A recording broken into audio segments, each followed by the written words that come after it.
আসসালামু আলাইকুম, কেমন আছেন? আশা করি অনেক বেশি ভালো আছেন।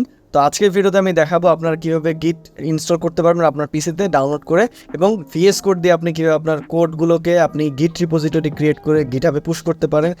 A to Z সব দেখাবো ভিএস কোড এবং গিটহাব সম্পর্কে। সো আশা করি সাথে থাকবেন, এবং কথা না বাড়িয়ে চলো আমরা স্ক্রিনে ঢুকে যাই। সো স্ক্রিনে ফার্স্টে আপনাদেরকে দুইটা জিনিস করতে হবে, সেটা হচ্ছে আপনাদের ভিএস কোড ডাউনলোড করতে হবে এবং গিটহাব ডাউনলোড করতে হবে, গিট ডাউনলোড করতে হবে। সো গিট ডাউনলোড করার জন্য আপনি এই লিঙ্কে চলে যাবেন, আমার ডিসক্রিপশন বক্সের লিঙ্কটা দেওয়া আছে। এখানে যাওয়ার পর থেকে আপনাদের যে অপারেটিং সিস্টেম আপনারা কাজ করেন সেই অপারেটিং সিস্টেম সিলেক্ট করবেন। আমারটা Windows, so I will go for Windows. And এখান থেকে আপনারা দেখতে পাচ্ছেন 34 বিট আর 64 বিটের দুটো অপশন আছে। সো আমরা 64টা চুজ করবো। বেসিক্যালি এখন সব কিছু 64 বিটে চলে। সো এখানে ক্লিক করার পর এটা ডাউনলোড শুরু হয়ে যাবে। এবার আমরা ডাউনলোডে ক্লিক করব, এবং এটা ডাউনলোড এর মধ্যে বলে নেই আপনাদেরকে ভিএস কোডে ডাউনলোড করতে হবে। সো এখান থেকে আপনারা দেখতে পাচ্ছেন তিনটা প্ল্যাটফর্ম, আপনি যে প্ল্যাটফর্মে কাজ করেন সেটা ডাউনলোড করবেন। সাপোজ উইন্ডোজ, সো উইন্ডোজে ক্লিক দেওয়ার পরে আপনাকে হচ্ছে আপনার যে উইন্ডোজ 64 বিটে আছে সেখানে আপনার ভিএস কোড ডাউনলোড স্টার্ট হয়ে যাবে। সো এখানে ক্লিক দেওয়ার পর দেখেন ডাউনলোড কিন্তু স্টার্ট হয়ে গেল। সো আমার কাছে যেহেতু ডাউনলোড করা আছে এখানে, সো আমি আর ডাউনলোড করছি না। সো আপনারা আপনাদের পছন্দ মতো ভিএস কোডের ভার্সন ডাউনলোড করে নেবেন এবং গিট ডাউনলোড করে নেবেন। সো ডাউনলোড কমপ্লিট হয়ে গেছে। দেন আমরা এটাকে ওপেন করি, এটাকে আমরা ইনস্টল করে ফেলি। কমপ্লিট হওয়ার পর দুটোকে আমরা ইনস্টল করবো। সো ইনস্টল কমপ্লিট হোক। ইনস্টল করার সময় আপনি আপনার ফাইল চুজ করে দেবেন, এরপরে নেক্সট দিয়ে আপনি সব কিছু করে দিতে পারেন। নেক্সট অ্যান্ড ওকে, ডান। এটা হচ্ছে আমাদের এখন ইনস্টল হচ্ছে। ওকে, আমাদের ইনস্টল কিন্তু ডান।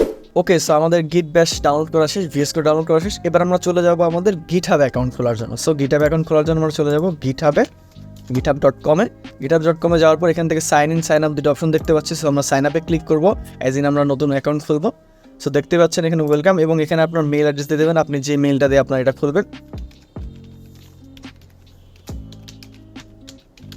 দেওয়ার পর আপনি এখানে কন্টিনিউ প্রেস করবেন, তারপর একটা পাসওয়ার্ড দিয়ে দেবেন। এখানে পাসওয়ার্ড দেওয়ার পর আপনার একটা ইউজার নেম দেবেন, আমি এখানে ইউজার নেম দিলাম। এরপর আপনি কী করবেন, আপনার যদি অনেক প্রোডাক্ট আপডেট চান আপনি আপনার মেইলে আসবে, সো এটাকে টিক মার্ক দেওয়ার কোনো দরকার নেই, আমরা কন্টিনিউ প্রেস করব। তারপর এখানে একটা ভেরিফিকেশন অপশন চলে আসবে। সো ভেরিফাই করি আমরা। ওকে, ভেরিফাই ডান। এখন হচ্ছে ক্রিয়েট অ্যাকাউন্টে ক্লিক করে আমরা অ্যাকাউন্টটা ক্রিয়েট করে ফেলবো। সো এবার আমাদের একটা মেইলে একটা কোড যাবে। সো আমরা মেইল থেকে কোডটা দেখে আসি। ওকে, পেস্ট করার পরে আমাদের কাছে কিছু ইনফরমেশন যাবে, সো আমরা এটা স্কিপ করে দিতে পারি। সো আমাদের অ্যাকাউন্ট খোলাটা শেষ। ওকে, সো আমরা কী করতে পারি, এখানে হচ্ছে আপনার গিটহাবের ড্যাশবোর্ড ইন্টারফেস আপনারা দেখতে পাচ্ছেন বাই ডিফল্ট। এখানে রাইট সাইডে আপনার অনেকগুলো অপশনস পাবেন। আপনার প্রোফাইল অ্যাকাউন্ট রিপোজিটরি, আপনার হচ্ছে এটা মেইনলি প্রোফাইল অ্যাকাউন্ট, এটা হচ্ছে আপনার ড্যাশবোর্ড। এখানে লেখাই আছে হোম, এবং লেফট সাইডে দেখতে পাচ্ছি ক্রিয়েট রিপোজিটরি লেখা আছে, অথবা ইম্পোর্ট রিপোজিটরি। সো আমাদের যেহেতু কোনো রিপোজিটরি ক্রিয়েট করা নাই, সেজন্য আমাদের এখানে শো করতেছে না। আমাদের যতগুলো রিপোজিটরি আমরা ক্রিয়েট করব এগুলো লেফট সাইডে শো করবে। এবং এখানে দেখতে পাচ্ছেন এই যে প্লাস আইকন, এখানে কিন্তু আপনি নিউ রিপোজিটরি ক্রিয়েট করতে পারবেন। সো আমরা এখান থেকে নিউ রিপোজিটরি ক্রিয়েট করে ফেলি। এবার নিউ রিপোজিটরি ক্রিয়েট করবো। এখান থেকে আমি সাপোজ নাম দিচ্ছি টেস্ট রেপো, এটা হচ্ছে আমাদের রিপোজিটরির নাম থাকবে। দেন এখান থেকে আপনি পাবলিক নাকি প্রাইভেট, আপনার এটা রিপোজিটরিটা কেমন হবে সেটা সেট করে দিতে পারবেন। এবং এখান থেকে সেট করে দেওয়ার পর আমরা কী করব, এখান থেকে রেডমি ফাইলটা টিকমার্ক দিলে একটা রেডমি ফাইল অ্যাড হবে, আমাদের কোনো দরকার নেই। যেহেতু আমরা এটা লোকালি আমাদের এই পিসি থেকে আমাদের যেসব কোর্সগুলো থাকবে, আমাদের প্রজেক্টগুলো, সেগুলো আমরা লোকালি পুশ করবো। সো আমাদের এই রেডমি ফাইলটা এখন অ্যাড করার দরকার নেই, তাহলে এটা আমাদেরকে আবার পুল করতে হবে, দেন পুশ করতে হবে। সো আমরা ঝামেলা যাবো না। সো জাস্ট এখানে নামটা দিয়ে পাবলিক প্রাইভেট সিলেক্ট করে আমরা ক্রিয়েট রিপোজিটরিতে ক্লিক করবো। ক্লিক করার সাথে সাথে এখানে আমাদের রিপোজিটরিটা ক্রিয়েট হয়ে গেছে, বাট এটা ইন্টারফেসটা এরকম বিকজ আমরা এখনও কোনো কিছু পুশ করি নাই, এখানে কোনো আমাদের রিসোর্সেস নাই। সো আমরা কী করবো, এখানে বেসিক কিছু কমান্ড আমরা দেখতে পাচ্ছি, এই কমান্ডের মধ্যেও আমরা আমাদের পিসির কোডগুলা বা পিসিতে যেসব প্রজেক্ট আছে সেই প্রজেক্টগুলো আমরা আপলোড করবো। ওকে, সো আমাদের গিটহাব এখানে অ্যাকাউন্টটা খোলা শেষ। আমরা এটাকে একটু মিনিমাইজ করি। এখন আমরা চলে যাব আমাদের ভিএস কোডে। সো আমরা আমাদের ভিএস কোডটা ওপেন করে ফেলি। ওকে, সো ভিএস কোড সম্পর্কে প্রথমে যেটা বলবো যে আপনার ভিএস কোডে কিন্তু অনেক ধরনের এক্সটেনশন আপনাকে নামাতে হয়। আপনি যে কোড নিয়ে কাজ করতেছেন, যে পাইথন অথবা HTML, আপনি যে ল্যাঙ্গুয়েজ ইউজ করতেছেন সেই ল্যাঙ্গুয়েজের জন্য আপনাকে একটা এক্সটেনশন কিন্তু নামাইতে হয়। তো আমি রিকমেন্ড করবো আপনারা আপনাদের ভিএস কোডটা একটা মাইক্রোসফট অ্যাকাউন্ট দিয়ে লগ ইন করে সিঙ্ক করে রাখতে, বিকজ আপনি যখন এই অ্যাকাউন্টটা অন্য কোনো মেশিনে গিয়ে আপনি এই ভিএস কোডে লগ ইন করবেন সেম মাইক্রোসফট অ্যাকাউন্ট দিয়ে, তখন আপনার এখানে সমস্ত এক্সিস্টিং সেটিংসগুলো বাই ডিফল্ট কিন্তু এখানে চেঞ্জ হয়ে যাবে। যত এক্সটেনশন বা থিমস বা আইকন যত কিছু আপনার থাকবে সব কিন্তু সিঙ্ক হয়ে যাবে। সো এটা খুবই কাজের। সো আপনি এটাই হচ্ছে আমার রিকমেন্ড থাকবে যে আপনারা সাইন ইন করে নেবেন। আমরা এখানে দেখতে পাচ্ছেন যে সিঙ্ক কিন্তু অন আছে। সো এখন চলে আসি আমরা কীভাবে ভিএস কোডে আমাদের একটা নির্দিষ্ট ফাইল বা একটা ফোল্ডার কীভাবে ওপেন করবো। সো আপনারা লেফট সাইড থেকে দেখতে পারবেন যেখানে ওপেন ফাইল, ওপেন ফোল্ডার আছে। এই ফাইল অপশন থেকে গিয়ে তো আমরা কি করতে পারি, সাপোজ আমি আমার একটা ফোল্ডার ক্রিয়েট করেছি এখানে, নিউ ফোল্ডার। সো এইখানে হচ্ছে আমি কি করব, আমার হচ্ছে একটা ফোল্ডার ক্রিয়েট করি, যেটা হচ্ছে আমি টেস্টের জন্য একটা ফোল্ডার ক্রিয়েট করি। এখানে আমি আমার কোডগুলো লিখবো, অথবা এখানে আমার ফাইলগুলো রাখতে পারি। এই ফোল্ডারটা আমি ওপেন করব পুরোটা। সো এটা কীভাবে করতে পারি, আমরা এখানে ফাইলে যেতে পারি, যাওয়ার পর এখানে open folder, then open folder থেকে আমার যে লোকেশনটা আছে আমি সেই লোকেশনে যেতে পারি। আমার লোকেশনটা আমি জানি, সো এই লোকেশনে যাব, এখান থেকে টেস্ট। সো সিলেক্ট ফোল্ডার দিলেই কী হলো, আমার এই পুরো এনভায়রনমেন্টটা আমার কিন্তু এই ফোল্ডারে ওপেন হয়েছে, এই লেফট সাইডের ফোল্ডারে, এই রাইট সাইডের এটা ওপেন হয়েছে। সো এইটা খুবই হ্যাসেল, মাঝে মাঝে লোকেশন জানতে নাও পারি। সো ইজি উপায় কি, আমরা VS কোড কেটে দিই। ইজি উপায় হচ্ছে আমরা এই যে উপরে লোকেশন বার আছে, এখানে আমরা কী করবো, লিখবো CMD, লিখে আমরা এন্টার প্রেস করবো। দেওয়ার পর আমরা লিখবো হচ্ছে কোড মানে আমরা VS কোডকে বোঝাচ্ছি। এরপর একটা আমরা ডট দিব, এই ডট মানে হচ্ছে অল। কোডে এই মানে CMDতে কমান্ড লাইনে ডট বলতে বোঝায় অল। সো আমি চাচ্ছি কি এই ফোল্ডারে যত আমার ফাইল আছে সবগুলো একসাথে ওপেন হোক। সো আমি যখন এন্টার দিব তখন VS কোড খুলে যাবে, এবং আমাদের কিন্তু দেখতে পাচ্ছেন যে টেস্ট ফোল্ডারের নাম। সো এটা কিন্তু এই ফোল্ডারে ওপেন হয়েছে। তো এখন আমি যদি এখানে একটা ফাইল ক্রিয়েট করি, দেখবেন এখানে ফাইলটা ক্রিয়েট হবে। সো আমি এখানে ইন্ডেক্স নামে একটা ফাইল ক্রিয়েট করি, index.html। সো দেখতে পাচ্ছেন এখানে ফাইলটা কিন্তু চলে আসছে। ওকে, সো আমি এখানে একটা স্যাম্পল প্রজেক্ট আমি এখানে পেস্ট করি, এবং এটা অটোসেভ। এখান থেকে আপনারা চাইলে অটোসেভ অন করে নিতে পারেন, এখান থেকে ফাইল থেকে গিয়ে অটোসেভ অন করে নেবেন, তাহলে এটা আপনি যখন কাজ করবেন তখন অটোমেটিক সেভ হয়ে যাবে।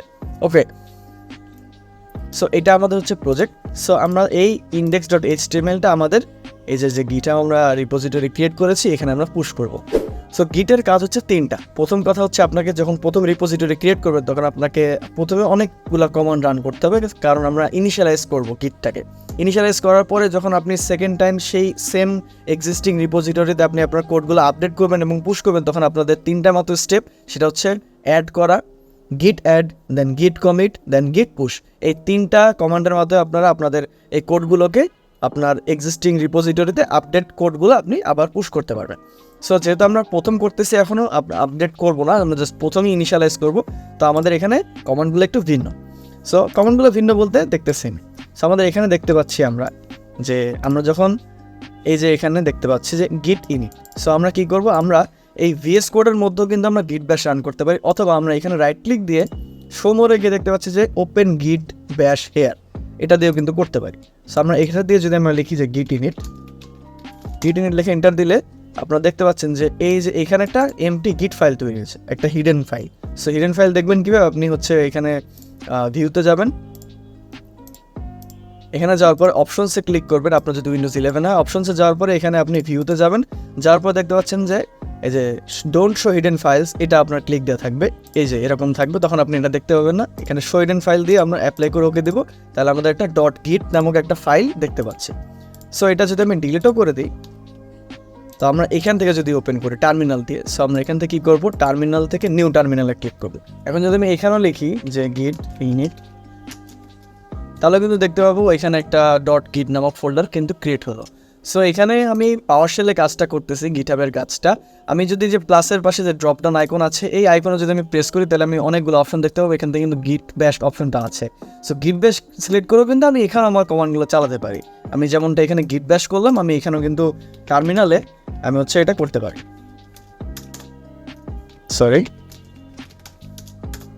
এখানে কিন্তু আমি সেম কাজটা করতে পারবো। সো আমরা টার্মিনালে ব্যাশটা দিয়েই করি। সো এখন কি হবে, এখন হচ্ছে আমাদের এখানে তো ডট ফাইল ক্রিয়েট হয়ে গেল। এখন আমরা আমাদের কমান্ডগুলো তো দেখি যে কী করা দরকার। সো ফার্স্টে আমাদেরকে অ্যাড করতে হবে।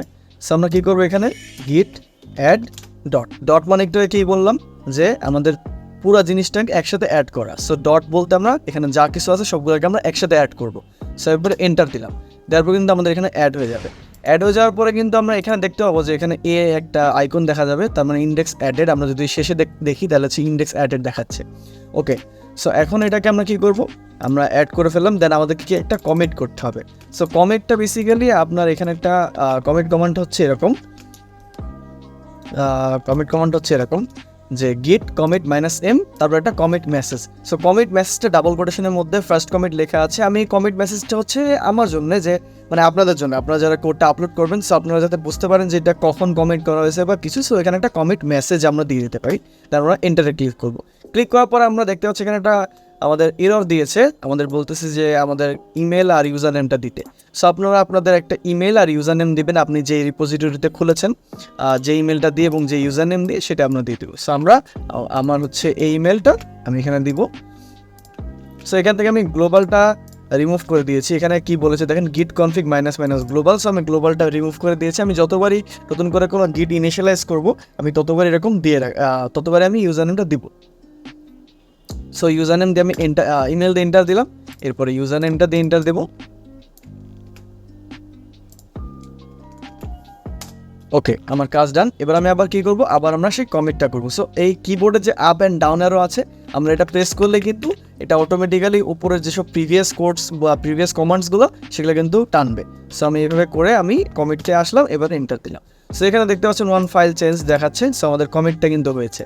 সো কমিট হওয়ার পর এখানে আমাদের দাগটা চলে গেছে, মানে যে আইকনটা ছিল ওটা চলে গিয়েছে।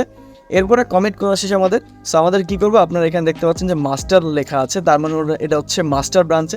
সো আমরা গিটহাবে এটাকে আমরা মেইন ব্রাঞ্চে নিয়ে আসবো। সো ব্রাঞ্চটাকে আমাদের মেইন করতে হবে। সো এটার জন্য আমরা এই কমান্ড চালাবো। আমরা সেখানে এটা দিয়ে নিই যে git bash -m main।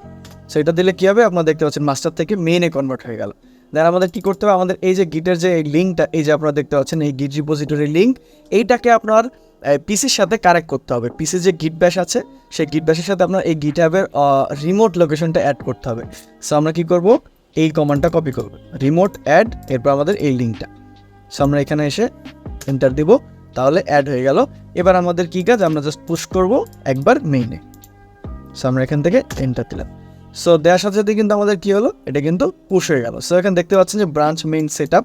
So আমাদের মেইন ব্রাঞ্চটা কিন্তু মানে আমাদের ব্রাঞ্চটা বেসিক্যালি মেইনে ক্রিয়েট হচ্ছে। সো এখানে এখন যদি আমি রিফ্রেশ দিই, Ctrl+R দিয়ে একটা রিফ্রেশ দিই, অথবা এখানে রিফ্রেশ ক্লিক করি, তাহলে কিন্তু দেখতে পাবো এই যে index.html নামক একটা ফাইল আমাদের এখানে ক্রিয়েট হয়েছে এবং আমাদের রিপোজিটরিতে কিন্তু এখন একটা ফাইল আছে।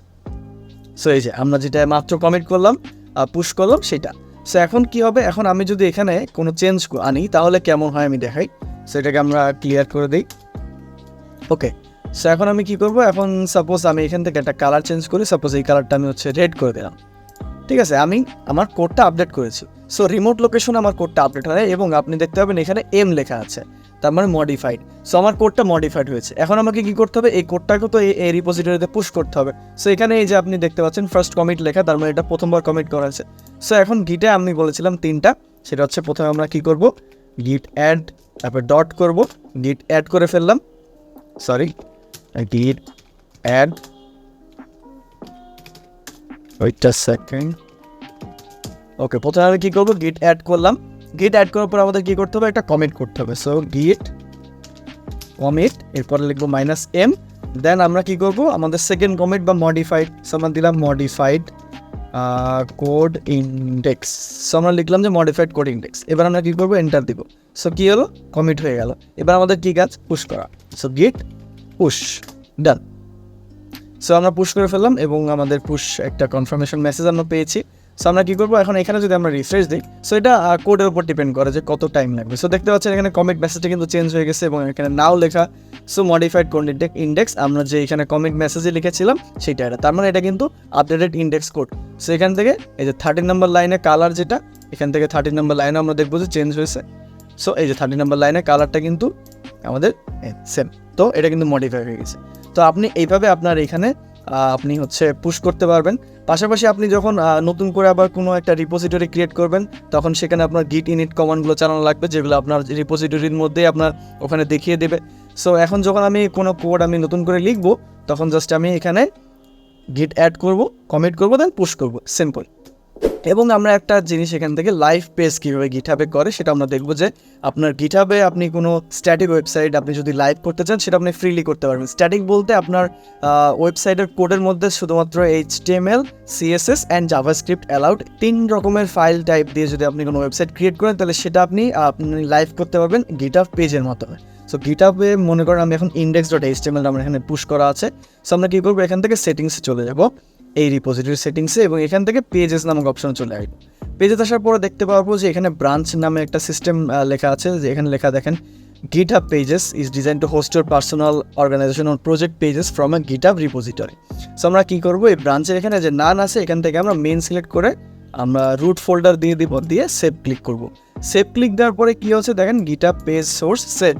সো আমরা কিছুক্ষণ এখানে ওয়েট করব, ওয়েট করার সাথে সাথে আমরা এখানে একটা লিঙ্ক দেখতে পাবো। সো এটা নির্ভর করে আমার কতগুলো ফাইলস আছে। সো যেহেতু আমার একটা ইন্ডেক্স ফাইল, আমি একবার রিলোড দিলেই মেবি চলে আসার কথা। ওকে, সো আমি রিফ্রেশ দিতে দিতে যে আপনারা দেখতে পাচ্ছেন যে your site is live at এত। সো এই লিঙ্কটাতে আমার সাইটটা লাইভ। সো আমি যদি এটাকে রাইট ক্লিক করে অথবা এটাকে যদি আমি কপি করি, কপি করে নতুন ট্যাবে গিয়ে পেস্ট করলাম, তাহলে আমি দেখতে পাবো আমার এটার লাইভ চলতেছে। সো এই যে ব্যাকগ্রাউন্ডটা রেড করেছিলাম সেটা। সো আপনারা চাইলে এখান থেকে আপনাদের সাইটটা আনপাবলিশ করতে পারেন। এখান থেকে আনপাবলিশে ক্লিক দিলে আনপাবলিশ হয়ে যাবে। এবং আপনারা তো সাইট এখান থেকে দেখতেই পাচ্ছেন। তো আপনারা এখান থেকে লাইভ পেজ দিতে পারেন এবং আপনার এখানে লাইভ পেজে যে লিঙ্কটা সেটা একটা রিডমি ফাইলে দিতে পারেন। সো অ্যাড রিডমি দিলাম, ক্লিক করার পরে আমরা এখানে রিডমি ফাইল দেবো, বাট এটা কিন্তু আপনার এইখানে কিন্তু নাই। সো এই ডিরেক্টরিতে আপনার কিন্তু রেডমি ফাইলটা থাকছে না। সো আপনি সেকেন্ড টাইম যখন কোড আপডেট করতে যাবেন তখন কিন্তু পুশ করলে একটা এরর খাবেন। সো আপনাকে এখানে পুল করতে হবে। সো আমরা দেখি যে কীভাবে আমরা পুল করে পুশ করতে পারি। সো সাপোজ আমি এখানে দিয়ে দিলাম যে আমার লাইভ লিঙ্ক, আমি এটা এখানে পেস্ট করে দিলাম, দেন আমি কমিট চেঞ্জেস দিলাম। ওকে, এখন কিন্তু আমার এখানে এটা লাইভ দেখাচ্ছে। সো আমি এখানে আসি, এই যে আমার এখানে লাইভ লিঙ্ক দেখাচ্ছে। সো আমি যখন এখানে ক্লিক করবো তখন এই লিঙ্কে চলে যাচ্ছে। ওকে, চলে যাচ্ছে। সো এইখানে কী হলো, রেডমি ফাইলটা আমার এই রিপোজিটরিতে আছে কিন্তু আমার এখানে কিন্তু নাই। সো আমি যদি কোনো কিছু পুশ করতে যাই, আমি যদি git add ডট করি তখন কী হবে, git commit, so up to date দেখাচ্ছে। এবং আমি যদি এটা পুশ করতে যাই তাহলে কিন্তু আমার একটা কনফ্লিক্ট খাবো, একটা এরর মেসেজ দেখতে পাচ্ছেন, ফেল টু পুশ, বিকজ আমার এখানে আমার ডিরেক্টরিতে আমার এই পাশে ডিরেক্টরিতে যে সমস্ত ফাইল আছে সেই ফাইলগুলো কিন্তু এখানে নাই। সো এটা চেঞ্জ। সো আমাকে কী করতে হবে, এখন গিট পুল করতে হবে। সো আমি জাস্ট সিম্পলি গিট পুল করে ফেললাম। গিট পুল করলে আমার রিডমি ফাইলটা কিন্তু এখানে চলে আসবে। এই যে আপনারা দেখতে পাচ্ছেন এখানে কিন্তু চলে আসলো। এখন আমি যখন কোনো কিছু গিট পুশ করবো, সাপোজ এখানে লাইভ লিঙ্ক দিয়ে আমি এটাকে নিচে দিব, নিচে দিয়ে একটা এরকম রেখে দিই। সো এখন আমি কী করবো, আমার তো এখানে চেঞ্জ হয়ে গেল। সো আমার আবার গিট অ্যাড করতে হবে, গিট অ্যাড করে ফেললাম। দেন কমেন্ট করে কী করবো যে রিডমি অ্যাডেড, এরপরে এন্টার দিয়ে আমি কী করবো, এখানে আমি পুশ করবো। পুল করে ফেলছি, এটাকে পুশ করবো। ওকে, সো এখন কিন্তু এটা পুশ হয়ে গেল। সেখান থেকে কী হবে, এটাও কিন্তু রেডমি ফাইলটা চেঞ্জ হয়ে যাবে। এই যে চেঞ্জ হয়ে গেছে, দেখতে পাচ্ছেন। সো ইট ইজ এরকমই সিম্পল। আপনি যখন এখানে কোনো কিছু অ্যাড করবেন তখন এখানে পুল করতে হবে, আর এখানে পুল করার পরে সব কিছু এডিট করার পরে আপনাকে আবার পুশ করতে হবে আপনার এই রিপোজিটরিতে। তো আশা করি সব কিছু ক্লিয়ারলি বুঝতে পেরেছেন। এরপর যদি কোনো ঝামেলা থাকে তাহলে আমাকে মেসেজ করতে পারেন, কমেন্ট করতে পারেন। সো আজকের ভিডিও এতটুকুই। টিল দেন টেক কেয়ার, আল্লাহ হাফেজ।